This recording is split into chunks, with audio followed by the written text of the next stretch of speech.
দলগুলো ঢাকার হয়ে খেলতে প্রস্তুত সাব্বির। সিলেটে হলো মিউজিক ফেস্টের দ্বিতীয় পর্ব।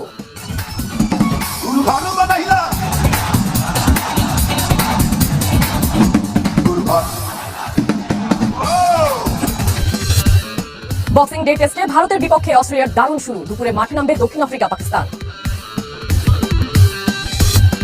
বক্সিং ডেতেও ব্যস্ত থাকবে ইংলিশ ফুটবল। প্রিমিয়ার লিগে 8 ম্যাচে মাঠে নামবে 16 দল। নেই আর কেউ, নিজের খরচে রাজশাহীতে করতে হয়েছে অনুশীলন। জাতীয় দলের পুলের বাইরে থাকার কঠিন গল্প শোনালেন সাব্বির রহমান। ঢাকা ক্যাপিটালসের হয়ে বিপিএল এ খেলার প্রস্তুতি শুরু করেছেন মিরপুরে। ভালো খেলে বাঁচিয়ে রাখতে চান জাতীয় দলের স্বপ্ন। সাব্বির রহমান হারিয়ে যাওয়া এক তারা। বিপিএল এর গত আসরে নেয়নি কোনো দল, জাতীয় লিগের লঙ্গার ভার্সনেও প্রাপ্ত। দেশের বাইরে খেলেছেন 2টি টি10 লিগ। দিনের পর দিন ম্যাচ না খেলায় আলোচনার বাইরে চলে যান সাব্বির। মিরপুর স্টেডিয়ামে আসতেন না খুব একটা। নীরবে নিভৃতে অনুশীলন করেছেন রাজশাহীতে। শোনালেন জাতীয় দলের পুলের বাইরে থাকার বঞ্চনা। আমি মিরপুর আসতে পারি না, যে এখানে অনেক বুকিং থাকে, উইকেট বুকিং থাকে, 1 ঘন্টা 1/2 ঘন্টা প্র্যাকটিস করে মজা পাওয়া যায় না। আমি সারাদিন প্র্যাকটিস করতে চাই, তো সারাদিন প্র্যাকটিস আমার হবে এখানে। তো এই জন্য এই প্র্যাকটিসের জন্য আমি আমার সিটিতে করতে পারি, আমি সেট আপ করি ওখানে। আমি আমার খরচে স্ল্যাব কিনেছি, মেশিন ইউজ করেছি। তো সবাই তো সমর্থ নাও থাকতে পারে, যারা আপকামিং যারা আছে। ক্যারিয়ারে একের পর এক বিতর্ক সঙ্গী শুভাকাঙ্ক্ষীরাও দূরে সরে গেছেন। আমি মাঝখানে সালুদের সাথে প্র্যাকটিস করেছি, মাঝখানে সুজন স্যারের সাথে প্র্যাকটিস করেছি। তো ওনাদের সাথে মাঝে মাঝে কথা হয় আমার। এই বিষয়ে আর কারো লিঙ্ক আমার নাই, সবার সবার লিঙ্ক থাকে, সবার সবার গ্রুপ থাকে। তো আমার এই দুজনের সাথে আমার কথা হয় স্যারের সাথে। সব ভুলে নতুন শুরুর অপেক্ষা। সুযোগ এসেছে ঢাকা ক্যাপিটালসের হয়ে বিপিএল খেলার। ভালো খেলে জাতীয় দলে ফেরার স্বপ্নটাও বাঁচিয়ে রাখতে চান সাব্বির রহমান। চেষ্টা করছি কামব্যাক করার জন্য, এই জন্য মাঠে করছি। বিপিএল সুযোগ পেয়েছি, বাইরের দেশে খেলতে আছি। তো আশা তো সবাই করে এবং আমার ফ্যামিলিও আশা করে, আমি আশা করি। তো আসলে আশাটা কিভাবে হবে সেটা ভালো খেলা পড়ে। তো চেষ্টা করবো ভালো খেলে আবার কামব্যাক করার জন্য। লঙ্কা টি10 লিগে গল্প আড্ডায় সময় কেটেছে সাকিব আল হাসানের সঙ্গে। খারাপ সময়েও সাকিবকে দেখেছেন হাসি খুশি। আমার কাছে মনে হচ্ছে উনি খুব চিল আছে এবং উনি এনজয় করছে ওনার লাইফ তো বাইরে। তো হোপফুলি উনি এনজয় করছে। ইকরাম হোসাইন চ্যানেল ও আসিফ আকবর। অপেক্ষায় এখন চট্টগ্রাম। 28 ডিসেম্বর দেখা হবে এম এ আজিজ স্টেডিয়ামে। সিলেট থেকে আজহারউদ্দিন শিমুলের পাঠানো তথ্য ও ছবিতে ডেস্ক রিপোর্ট। সুরের মূর্ছনায় মুখরিত সিলেট। শীতের সন্ধ্যার আনন্দ আয়োজন, আগমনী বার্তার জানান দিতে।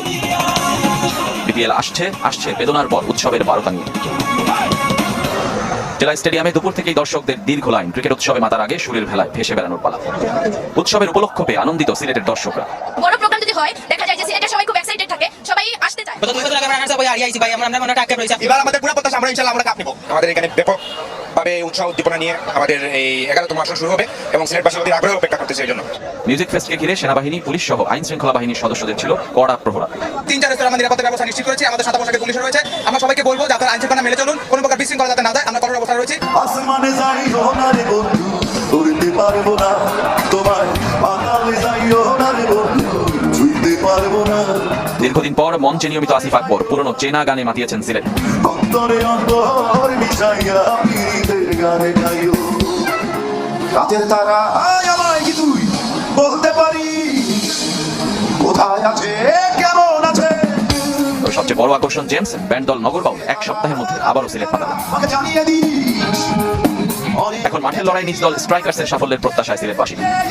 রেজওয়ানুল জামান, চ্যানেল 24। সফল বলছেন বিসিবির চিফ কোঅর্ডিনেটর মিনহাজুল আবেদিন নান্নু। টুর্নামেন্টে দেশি ক্রিকেটারদের পারফরমেন্সে মুগ্ধ তিনি। আশা করেন কয়েক আসরে ধারাবাহিকতায় কেটে যাবে টি20 ক্রিকেটার সংকট। 12 বছর আগে প্রথম বিপিএলে বরিশাল বার্নার্স জার্সিতে খেলেছিলেন আলাউদ্দিন বাবু। বয়স এখন 33-এরও বেশি। সদ্য সমাপ্ত এনসিএল টি20তে তিনিই কিনা সেরা বোলার।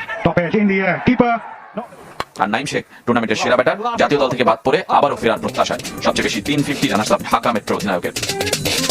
তারুণ্যের ঝলক দেখানোর প্ল্যাটফর্ম হিসেবে এনসিএল টি20কে বেছে নেওয়া হলেও শেষ পর্যন্ত অভিজ্ঞরাও জ্বলে উঠেছেন। অনেকগুলি খেলোয়াড়কে এখানে আমাদের সিলেকশন প্যানেল নোটেট করেছে এবং আগামীতে এটা যেন কন্টিনিউ এই টুর্নামেন্ট আমরা কন্টিনিউ করতে পারি এবং ইনশাআল্লাহ আশা করি টি20 ফরম্যাটে যে ঘাটতিটা আছে এটা আমরা পূরণ করতে পারব। প্রমাণ সবাইকে ছাপিয়ে আবু হায়দার রনির স্ট্রাইক রেট। অন্তত 5 ম্যাচ খেলা ক্রিকেটারদের মধ্যে তিনিই সবচেয়ে আক্রমণাত্মক। পাওয়ার হিটারের আরেক নির্ণায়ক 6-এর সংখ্যায় অবশ্য জিসান আলম সবাইকে টেক্কা দিয়েছেন। 22-6 এই তরুণের। হাবিবুর রহমান, আজিজুল হাকিমরাও সেই পথের পথিক। বোলিংয়ে ইকোনমির বিচারে আলী সার ইসলাম সবচেয়ে ধারাবাহিক। অন্তত 5 ম্যাচ খেলা ক্রিকেটারদের মধ্যে তিনিই সবচেয়ে ইকোনমিক্যাল। আলাউদ্দিন বাবু ও নাইম হাসানও আছেন সেই তালিকায়। তবে চিরায়ত ডট বলের সমস্যা টিকেছিল এই টুর্নামেন্টেও। 7216 বলের টুর্নামেন্টে ডট বল প্রায় অর্ধেক। এনসিএল এর 32 ম্যাচে রান হয়েছে 9323, উইকেট পড়েছে 441। প্রথম আসরের ভুল সূত্রে দ্বিতীয় আসরে আরো বড় পরিসরে এনসিএল টি20 আয়োজনের প্রত্যাশা বিসিবি।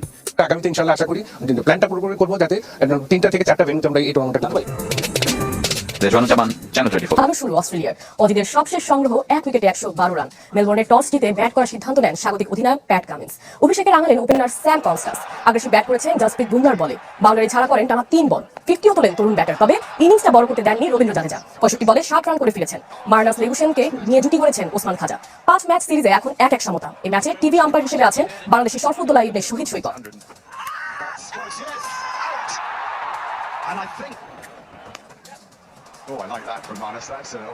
বক্সিং ডেতে শুরু হচ্ছে আরো এক টেস্ট। সেঞ্চুরিয়ানে দক্ষিণ আফ্রিকার মুখোমুখি হবে পাকিস্তান।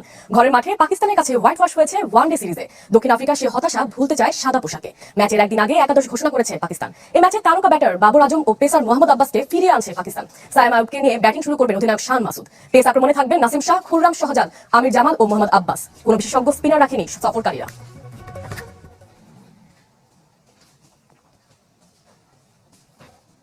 এবার ফুটবল। বক্সিং ডেতে আজ ইংল্যান্ড থাকবে ব্যস্ত। প্রিমিয়ার লিগের 8 ম্যাচে মাঠে নামবে 16 দল। শীর্ষ সব দলই খেলবে ছুটির দিনে। চ্যাম্পিয়ন ম্যান সিটি স্বাগত জানাবে এভারটনকে। সন্ধ্যা 6:30টায় শুরু হবে ম্যাচটি। রাত 9টায় 5টি match. Chelsea, Fulham, Nottingham, Tottenham নামবে সে সময়। আর রাত 11:30টায় উলফসের মাঠে নামবে ম্যান ইউ। আর রাতের সবশেষ ম্যাচে 2টায় লিভারপুল, লেস্টার সিটি মুখোমুখি হবে। চারদিকে ছুটির আমেজ। ইউরোপের শীর্ষ 5 লিগের মধ্যে ব্যতিক্রম শুধু প্রিমিয়ার লিগ। বড়দিনের ছুটিতেও ব্যস্ত সূচি। যদিও এটা নতুন নয়, বক্সিং ডে ম্যাচ নিয়ে বাড়তি উত্তেজনা থাকে ফুটবল ভক্তদের। এভারটন ম্যান সিটি ম্যাচ দিয়ে হবে দিনের শুরুটা। সিটির অবনতি ইউরোপিয়ান ফুটবলে এখন আলোচনার খোরাক। মুদ্রার অন্য পিঠ দেখছেন পেপ গার্দিওলা। শিরোপা রেসে পিছিয়ে গেলেও বিশেষ দিনটা রাঙাতে মরিয়া ইতিহাদে। গেল 4 বছরে ঘরের মাঠে ব্যাক টু ব্যাক ম্যাচ না হারার সুখস্মৃতি কিছুটা আত্মবিশ্বাস দিতে পারে ধুঁকতে থাকা দলটাকে। আর্লিং হাল্যান্ডের অফ ফর্ম ভোগাচ্ছে কিনা এমন প্রশ্নে পুরো দলের দায় দেখছেন পেপ গার্দিওলা। এটা আমাদের সবার ব্যর্থতা, কোনো নির্দিষ্ট ফুটবলারের নয়। হালান্ড যখন গোল করেছে তখনও দলের কারণেই করতে পেরেছে। বক্সিং ডে আমাদের আরেকটা সুযোগ, নিজেদের ফিরে পাবার, আগের চেয়ে ভালো কিছু উপহার দেওয়ার। এভারটন সিটির প্রিয় প্রতিপক্ষ। ঘরের মাঠে 13 ম্যাচে হারেনি ওদের কাছে, তবে সাম্প্রতিক দুর্বলতার সুযোগটা লুফে নিতে পারে এভারটন। বক্সিং ডেতে অসাধারণ পারফরমেন্সের রেকর্ডও আছে তাদের। 2005 সালের পর 8 অ্যাওয়ে ম্যাচে হারেনি। সিটির মতো খারাপ সময় যাচ্ছে ইউনাইটেডেরও। নতুন কোচ রুবেন আমরিমও ভাগ্য বদলাতে পারছেন না। তার অধীনে প্রথম 5 ম্যাচের মাত্র 2টোতে জিততে পেরেছে রেড ডেভিলরা। উলভারহ্যাম্পটনের আতিথ্য নেবে বক্সিং ডেতে। শক্তিমত্তা, পরিসংখ্যানে বহু এগিয়ে ম্যান ইউ, কিন্তু মাঠে যে কোনো কিছু ঘটতে পারে তা ভালো করেই জানে রেড ডেভিলরা। ছেড়ে কথা বলবে না উলভস। বক্সিং ডেতে শেষ 7 ম্যাচে হারেনি তারা। লিগের সবশেষ ম্যাচের জয়টাও আত্মবিশ্বাস দিচ্ছে রেলিগেশন জোনে থাকা দলটাকে। রাতের শেষ ম্যাচে টেবিল টপার লিভারপুল স্বাগত জানাবে লেস্টার সিটিকে। দুর্দান্ত সময় কাটছে অলরেডদের। 2 নম্বরে থাকা চেলসির চেয়ে 4 পয়েন্টে গিয়ে, তবে শিরোপা জিততে এখন প্রতিটা ম্যাচ তাদের জন্য গুরুত্বপূর্ণ। প্রিমিয়ার লিগে শেষ 6 ম্যাচে অপরাজিত আর্নে স্লটের দল। ফর্মে আছেন দলের সেরা তারকা মোহামেদ সালাহ, লুইস দিয়াজ ও ছন্দে। তবে ইনজুরি কিছুটা চিন্তার কারণ। খেলতে পারবেন না কনর ব্র্যাডলি ও ইব্রাহিম কোনাতে। লেস্টার সিটি একের পর এক ম্যাচ হেরিয়ে চলেছে। নারী এককের শ্রেষ্ঠত্ব।